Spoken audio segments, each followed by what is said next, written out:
deyapman. Tirik baliqni qovuryapmiz mana. Baliqni tozalab pishirib yeyish kerak bo'lsa, o'lishini kutib turgin.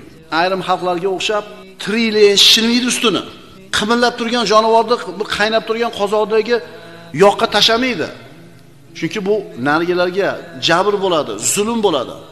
Musulmon odam shu baliq o'lib tamomiy harakatdan qolganligini ko'rib ekin pishirishga yoki tozalashga kirishadi.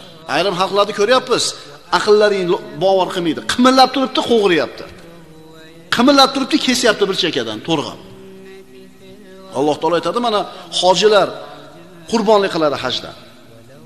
Fa iza wajabat junubuha. Endi qachon yonboshlari bilan tushganlarida, ya'ni so'ygan jonivorlar bo'g'izladinglar, yonboshi bilan tushdi, o'ldi. Shunda o'zingizlar ham yeylar, boshqalarga ham yegizinglar deydi. Mana shu oyatdan ma'lum bo'ladiki, musulmon odam o'sha so'yib yeyotgan jonivorda tamomiy joni chiqib bo'lganligini ko'rmasdan turib pishirishi yeyishi mumkin emas.